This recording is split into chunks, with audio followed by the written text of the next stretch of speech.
Animal oils could be used for biodiesel, deep fry oil, some of it, but there's limited availability compared to dedicated crops for vegetable oil.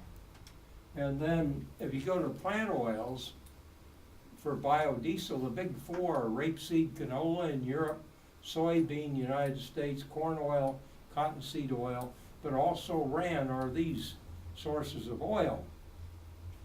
We'll talk about algae, jatropha, and mustard seed.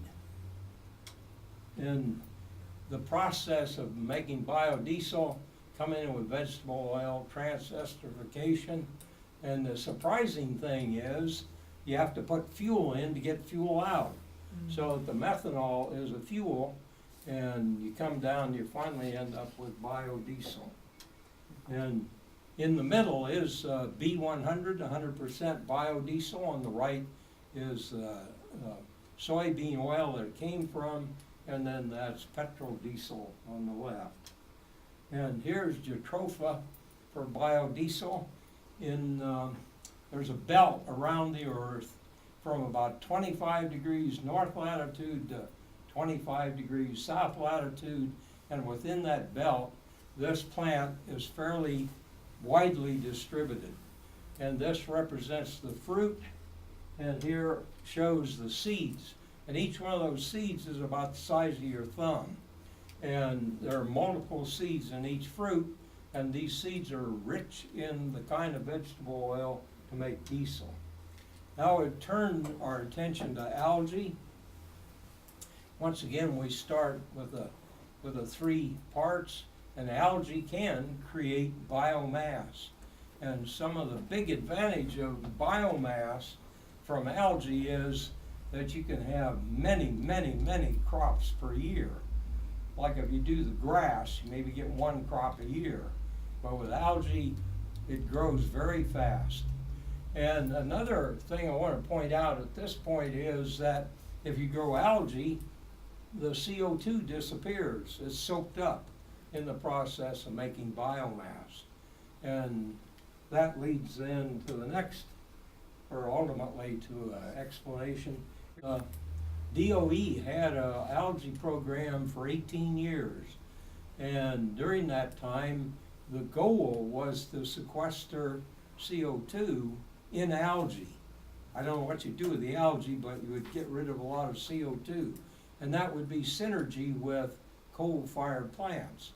Another one was to generate H2 for fuel cell cars. Program terminated. There are copious research from a very small budget over 18 years. And the amazing thing is there's a collection of 3,000 different strains of algae that are deposited at the University of Hawaii. So if you want to start your own business, then you can get some of this algae from there. It was discovered that some of that 3,000 had upwards of 50% oil. And so it was refocused, and the cute name is OLLI. And there's some red algae.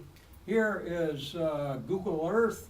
There's a river in Texas, and all these little ponds down here are growing algae to be harvested to make biodiesel.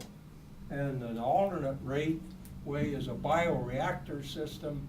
The green is algae. These are plastic bags to let sunlight in. The pipes supply the nutrients, and the algae can be taken out and dried and then be used to get biodiesel. And on the internet, you can buy a kit to make your own biodiesel. And then a part in blogs and so forth is whether or not you can use vegetable oil straight in your diesel. And I said that, no, you can't do that. And some man in the back said, the heck you can't, I do it. Well, the difficulty is that the vegetable oil has a different viscosity, different thickness, and when it's injected, it's not injected correctly. The result is that you get fuel residue build up of carbon, which in time destroys the engine. And so if I have a modern diesel injector, I think that's a poor way to go. If you happen to have a diesel car when you turn it on, you hear a really distinct clatter. And if you get big clouds of black smoke, then you probably can use straight vegetable oil without too much difficulty. Alternate fuels, some features, for people who've got money left to invest in the stock market, if you can get electrochemistry, batteries for cars, buy it. If you got stock in ethanol from corn, get rid of it, but it's cellulosic. And then, so some of the attributes, the biomass fuels have oxygen in the fuel molecules. And a result of that, it gives higher octane number. But a bad part is that most biofuels have give you less miles per gallon. And in fact, ethanol is like almost 1/3 less. But you can partially recover that by using higher compression ratio, which leads to higher efficiency. And this is a chart, you buy your gas 87, and for the plutocrats they buy 93, but pure ethanol is 117, which is better than aviation gasoline. So there's changes that can be made to exploit that much higher octane. And now we're going to get into the final part, which is biofuels in Monterey. And I might mention on the tables here are forms to get your opinion whether or not trying to organize a tour of these places would be worthwhile. So this will tell you some of the places that might be on the tour if there ever is a tour.